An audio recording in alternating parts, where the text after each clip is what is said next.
Hello everyone, this is Neha Sonia and I'm your social science teacher. So how are you all my students? I hope you are doing well, and yes, we have started with geography from class 6, and my dear students, we have started our chapter number 6, that is major landforms of the earth. So students, we will talk about the uses of mountain in this chapter, in this video, and this will be a last video of this chapter, and we will complete this chapter in this video students. Now we have discussed about the types of mountain in our previous class. Now we will discuss about the use of mountains and other landforms of the earth like field, plain, plateaus and yes जो हमारे other areas है उनके बारे में भी हम इस chapter में डिस्कस करेंगे. सो ये हमारे इस टॉपिक की, इस चैप्टर की, इस वीडियो की थीम रहने वाली है कि हम यहाँ पे जो डिफरेंट लैंडफॉर्म्स हैं उनको भी इस चैप्टर में इंक्लूड करते हुए डिस्कस करेंगे. So this will be a part 2 of this chapter and here we begin it. Students, first of all we will discuss about the use of mountains. जो mountains की हमने इतना अच्छे से जो डिटेल स्टडी किया था उनका यूजेस क्या है, what are the usefulness of mountains. So यहाँ से आपको सारे क्वेश्चंस के आंसर्स मिलने वाले हैं students. The source of most of the rivers in the mountains is found in the form of glaciers. So जो नदियाँ हैं, नदियों में इतना पानी कहाँ से आ रहा है? ये पानी आ रहा है ग्लेशियर से. सो नदियाँ जो है सारा पानी ग्लेशियर से लेती हैं, ठीक है, okay. And the water is found on the mountains in form of glaciers, due to which water is supplied in those rivers throughout the day, throughout the year. So ये जो वर्ष भर जो नदियाँ रहती हैं उन नदियों में पूरा प्लेंटी ऑफ वाटर कौन देता है? ये जो ग्लेशियर्स हैं इनकी वजह से नदियों में फुल ऑफ वाटर रहता है होल ईयर, ठीक है, कंप्लीट एक ईयर, पूरे साल भर ये जो नदियाँ बहती हैं वो इसी वजह से मिलती है थ्रू आउट द ईयर. सो ये एक इम्पॉर्टेंट हमारे लिए यूज़ हुआ माउंटेन का.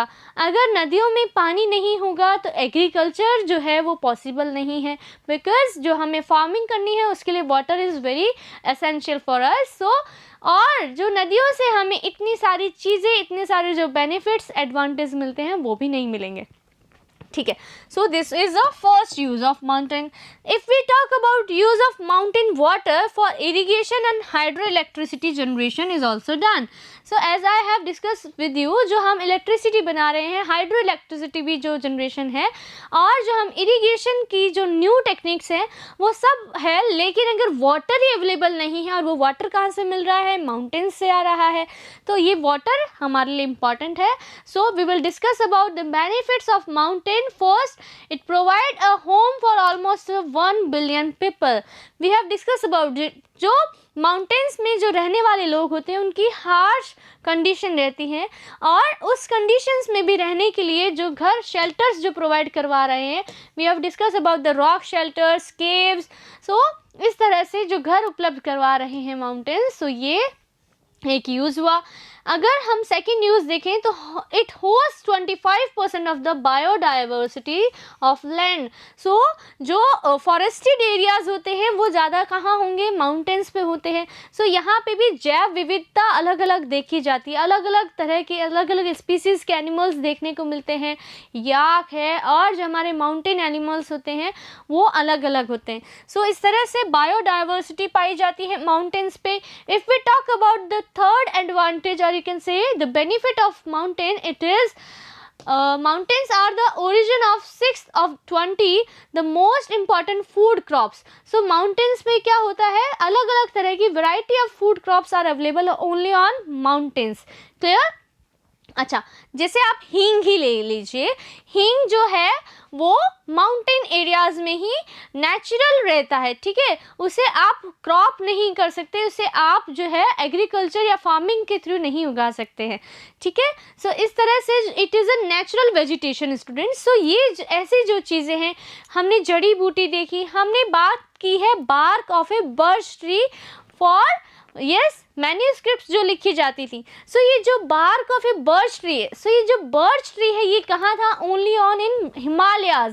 सो इस तरह से बहुत सारी जो संजीवनी बूटियाँ हैं वो कहाँ मिलती हैं? माउंटेन्स में मिलती हैं, माउंटेन रीजन्स में मिलती हैं.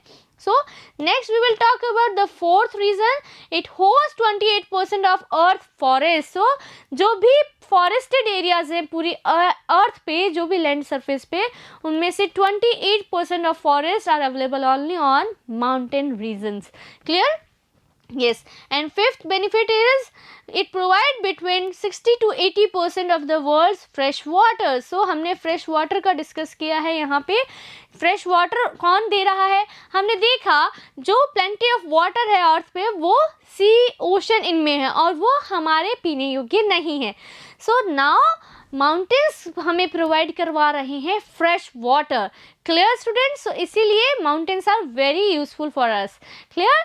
Yes. River valley and ultras remain useful for agriculture. So ये जो रिवर वैलीज होती हैं जैसे गंगा वैली है, इंडस वैली है, यहाँ पे बहुत सारे सेटलमेंट्स भी बनते हैं. सेटलमेंट्स होंगे तो आपको खाने के लिए क्रॉप्स चाहिएंगी, खाने के लिए आपको फूड आइटम्स चाहिएंगे, तो आप एग्रीकल्चर कर सकते हैं. So this kind of land और you can say field area formed by rivers, और रिवर्स से ही हम एग्रीकल्चर करने में सक्षम होते हैं. Clear? Different types of animals and plants are found in them, from which we get products like fuel, fodder, shelter, gum, resin, etc. So different kinds of mountain animals we can see only on mountains. ठीक है? And we get some kind of products like fuel मिलता है हमें, fodder for animals, इस तरह से ये shelters भी provide करवा रहे हैं.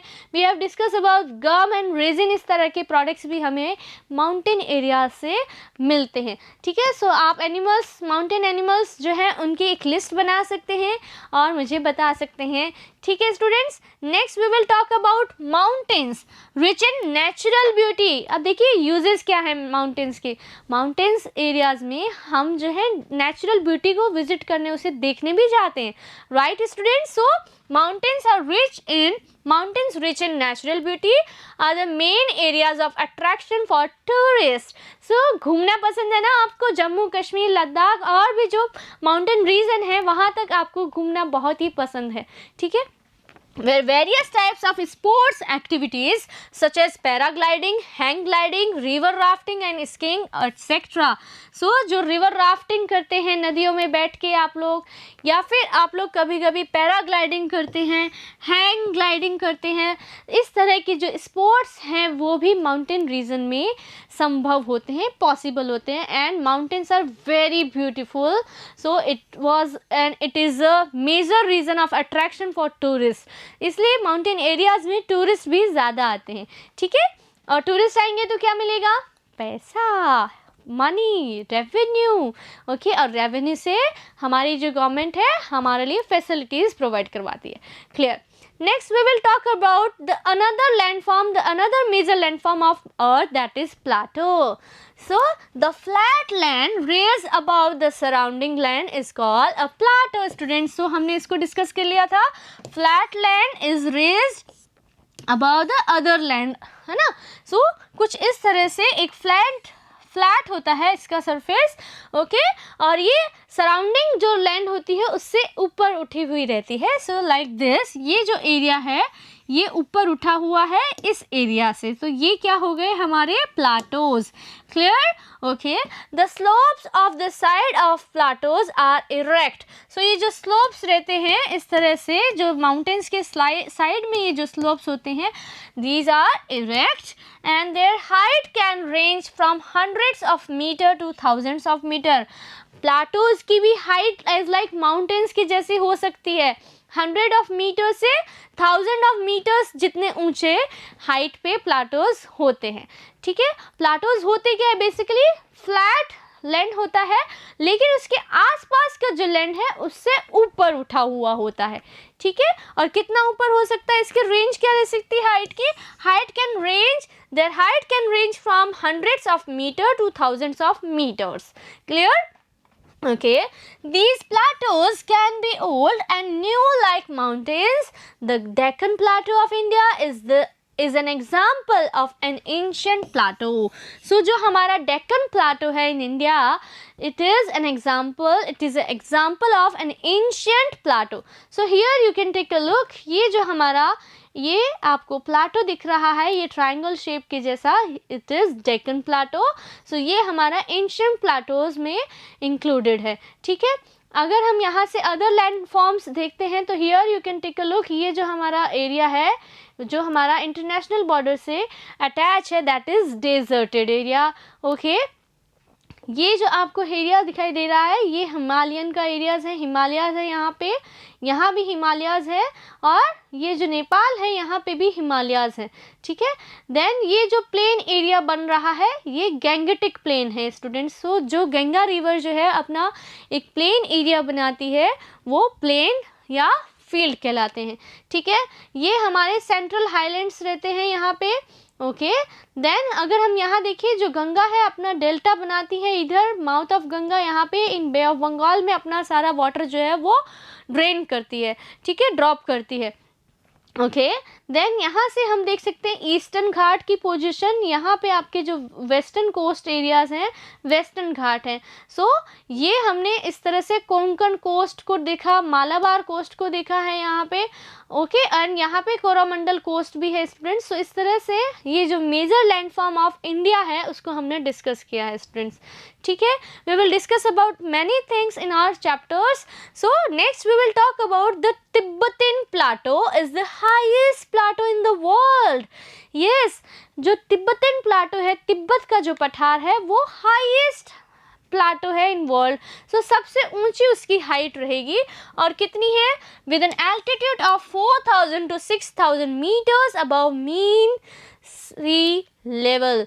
सो जो सी लेवल रहता है उससे हम हाइट मेजर करते हैं। सो ये जो प्लाटो है इसकी हाइट रहेगी अप्रॉक्सीमेटली 4000 to 6000 ये है, और इसका पोजीशन नियर बाय इंडिया है। सो ये यहाँ पे ये जो है तिब्बत प्लाटो आप देख सकते हैं इन येलोइश कलर ब्राउनिश कलर में, और ये हमारा प्यारा सा देश इंडिया है स्टूडेंट्स। सो तिब्बत प्लाटो के बारे में एक इम्पॉर्टेंट जीके क्वेश्चन बन सकता है, which plateau is the highest plateau in the world? So you can take and you can give your answer Tibetan plateau. Clear? Next we will talk about due to the abundance of mineral resources the plateau is very useful for us. So यहाँ पे बहुत सारे minerals available रहते हैं students. Next, for this reason most of the mining areas of the world are located in the plateau part. So जो plateaus होते हैं उनमें बहुत सारे मिनरल्स हमें देखने को मिलते हैं स्टूडेंट्स, और इसी तरह से जब प्लाटोज जैसे एरियाज़ में माइनिंग की जाती है सो ऐसे एरियाज़ में हमें मिनरल्स बहुत ज़्यादा मात्रा में अवेलेबल हो जाते हैं, मिल जाते हैं। सो इसीलिए देखा जाता है कि most of the mining areas of the world are located in the plateaus. Clear? Next we will talk about the African plateau is a famous plateau for gold and diamond mining. Okay, so यहाँ पे क्या मिलेगा, gold सोना और हीरा, ठीक है student. सो ये famous है गोल्ड और हीरे के लिए, ओके। यहाँ पे गोल्ड और हीरे की माइंस हैं, ठीक है, गोल्ड एंड आपका gold and diamond mines are there, while the Chota Nagpur plateau of India has huge deposits of iron coal and manganese. So यहाँ पे क्या क्या मिलता है, Chota Nagpur plateau of India, यहाँ पे आपको मिलता है आयरन कोल एंड मैग्नीज का बहुत बड़ा भंडार मिलता है। So you can take a look to the African plateau, it is famous for gold and diamond mining. Here ये हमारा अफ्रीका है स्टूडेंट्स, और ये हमारा अफ्रीकन प्लाटो का पोजीशन बनता है। सो ये इसमें फेमस है बहुत सारी mining areas. Clear? So gold जो है सबसे ज़्यादा कहाँ से अवेलेबल हो रहा है, कहाँ से उसकी माइनिंग की जा रही है, अफ्रीकन प्लाटो से, okay. And if we talk about Indian prospective, so जो छोटा नागपुर का पठार है, छोटा नागपुर प्लाटो है, it is famous for huge deposits of iron coal and manganese. Clear? So you have to search Chota Nagpur ka plateau in Google Map. Clear? And you can search in your atlas also. Atlas purchase किया होगा ना आपने? So students, you can take a look to Chota Nagpur plateau in your atlas book also. Clear? Okay. Due to the height of the plateau, the waterfalls are formed by many rivers such as Swarnarekha River, Chota Nagpur plateau, Hundru Falls, Shravasti River, Karnataka Plateau, Jog Falls, due to the abundance of black soil in the plateau parts, it is highly fertile and suitable for cotton cultivation. Okay. Next यहाँ से आप देख सकते हैं ये जो प्लाटोज है India में, इन प्लाटोज से बहुत सारी रिवर्स जो है वो निकलती हैं, ठीक है. सो ये वाटरफॉल जैसी कंडीशंस बनती हैं इन प्लाटोज से. और हमने अभी यहाँ पे 3 से 4 प्लाटोज के नेम को डिस्कस किया है. So now we have understood about the waterfalls. Waterfalls क्या है? जब भी रिवर्स जो है प्लाटोज से अगर नीचे की तरफ फॉल करती है तो इसे वाटरफॉल कहते हैं. और जो प्लाटोज होते हैं उनमें ब्लैक सॉइल ज़्यादा होती है, एंड ब्लैक सॉइल जो है it is very fertile and it is useful for the cultivation of crops like cotton. ये कॉटन के लिए ज़्यादा यूजफुल रहती है. क्लियर? नेक्स्ट हम देखने वाले हैं many plateaus areas are also very attractive from the point of view of tourism. So इस तरह से जो प्लाटो एरियाज रहते हैं वो भी पॉइंट ऑफ व्यू टूरिज्म के अकॉर्डिंग बहुत ही ज़्यादा इम्पॉर्टेंस रखते हैं. Clear? Next we will talk about field. So students, field क्या होते हैं? Plains are very large tracts of flat land, usually not higher than 200 meters above mean sea level. So अगर हम sea level से measure करें तो 200 metre से ऊपर नहीं होते हैं प्लेन एरियाज. और यस, जहाँ से रिवर का बर्थ होता है और इसकी जो लाइफ जर्नी चलती है, जहाँ पे इसकी लाइफ का एंड होता है, यहाँ तक के बीच में इस तरह से आप देख सकते हैं प्लेन एरियाज रहते हैं जहाँ पे cultivation of crops is easily available. Clear? Most of the plains are formed by rivers and tributaries. Yes, my dear students, we have discussed about tributaries. Tributaries are the smaller river and they put their water into a large river. Clear? So we have discussed about Indus and its tributaries in our history classes. Like, so yes, tributaries और जो rivers हैं वो इस तरह से plain areas को form करती हैं. ठीक है. When the rivers descend from the slopes of mountains, they bring stones, sand, silt with them through erosion and deposit them into valleys. So जब हमने देखा जो rivers है वो mountains से flow करते हुए जब इतनी सारी चीज़ें साथ लेके आती हैं तो उसे वो deposit कर देती हैं valleys में, and these deposits form the plain areas. So ये जो डिपॉजिट वो करती है मिट्टी लेके आती है और ये डिपॉजिट से प्लेन एरियाज का फॉर्मेशन होता है. क्लियर? सो इस तरह से प्लेन एरियाज फॉर्म होते हैं. Okay, so here you can take a look. ये हमारा जोन 1 है. ओके, हेड ऑफ वाटर्स रहता है यहाँ पे. सो वाटर जो है यहाँ से वाटरफॉल हुआ, रिवर इसमें इस जोन में एंटर कर रही है. सो ये जोन से चेंज किया इसने, जोन 2 हुआ ट्रांसफर जोन. सो यहाँ से ये जो है कार्व करती है वैलीज को, लैंड को. देन ये यहाँ पे अपना पानी के साथ साथ ये जो सॉइल और जो फर्टाइल सैंड वगैरह लेके आती है, स्टोन वगैरह लेती है, उससे ये प्लेन एरियाज का फॉर्मेशन होता है और it is the end of the journey of a river. Clear class? Next we will talk about generally plains are highly fertile and it is easy to develop means of transport, hence they are most populated parts of the world. Like here you can take a look. यहाँ पे हमने जो Ganga planes हैं, Indus river से जो formation हुआ है plain areas का उनको, और ब्रह्मपुत्र रिवर से और जो यांगसी रिवर कहा जाता है इन चाइना, उनमें जो प्लेन एरियाज़ हैं वो बहुत ही ज़्यादा फर्टाइल होते हैं और वो कल्टीवेशन के लिए भी उपयोगी होते हैं. प्लस वहाँ पे जो हाउसेज हैं और जो हमने देखा पॉपुलेशन ज़्यादा होती है, मीन्स ऑफ ट्रांसपोर्ट जो रहते हैं वो भी ज़्यादा अच्छे रहते हैं इन प्लेन एरियाज़ में, ईजिली अचीवेबल रहते हैं ये plain areas. Clear? So example of large plains created by rivers are Gangas, Brahmaputra plain in India and Yangtze river plain in China. Clear class? Next, यहाँ से हम देखेंगे रिवर के source zone से transition zone and flood plain zone areas के बारे में. सो यहाँ से एग्जैक्टली फ्रॉम माउंटेन रिवर की जो लाइफ है वो स्टार्ट होती है और ये रिवर वैली बनाते हुए कुछ इस तरह से रिवर का जो वाटर है and water we get from mountain. Okay, so ये इरिगेशन में यूज़ हो रहा है, फिर ये हाइड्रो पावर में यूज़ हो रहा है, देन ये लेक के रूप में, एंड इरिगेशन की कैनल यहाँ से गुजर रही है, ट्यूब वेल्स भी आप लगा सकते हैं, एंड देन ये यहाँ पे लाके ये डेल्टा भी बना रही है. सो डेल्टा क्या होती है? ट्राइंगल शेप रहता है डेल्टा का. ओके, कुछ सेटलमेंट्स हमें यहाँ पे अर्बनाइजेशन देखने को मिलता है, और ओशन में जाके रिवर की जो लाइफ है वो एंड हो जाती है. Clear? Okay. Due to the availability of flat land for construction of houses and cultivation, it is most useful for humans to live, and for this reason population density is also seen here. So इसी वजह से ये जो areas रहते हैं plain areas जहाँ पे हमारी population भी ज़्यादा है. Like if we talk about in Indian perspective, हमारे जो plain areas हैं like उत्तर प्रदेश वगैरह, यहाँ की population सबसे ज़्यादा है. So उत्तर प्रदेश की जो population है in India सबसे highest population स्टेट है ये. क्लियर? The Gangetic plain is the most populated region in India. Clear class? Next we will talk about land forms and people. So हमने जो है टोपोग्राफी डिस्कस कर रहे हैं इंडिया के पर्सपेक्टिव में. सो लैंड फॉर्म्स और पीपल कैसे कनेक्टेड हैं? According to the diversity of land forms human live in different ways. So humans जो होते हैं अलग अलग तरीक़ों से उन्हें रहना पड़ता है. अगर माउंटेन पे रहना है तो उन्हें उस तरह से अपनी जो हार्श कंडीशंस है उनमें लिविंग पॉसिबिलिटीज़ को ढूंढना होता है. The life of the plains is much simpler than the life of mountainous areas. Clear? So इसीलिए डिफरेंस देखने को मिलता है. प्लेन्स में जो एरियाज़ में रहने वाले लोग होते हैं उनकी लाइफ बहुत ही ज़्यादा ईजियर रहती है. If we talk about the life of mountaineers, so इनकी लाइफ जो है वो बहुत ही टफ लाइफ रहती है students. Clear? Next, it is easier to grow crops, build road and houses in plains. So बहुत ही सरल होता है. यहाँ पे रोड बना दी आपने, प्लेन एरियाज है तो आपको कुछ ज़्यादा कटाई फटाई नहीं करनी पड़ेगी. हाउसेस बना दिया आपने.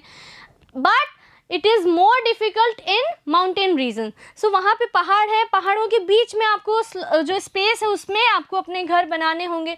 सो it is easier to grow crops.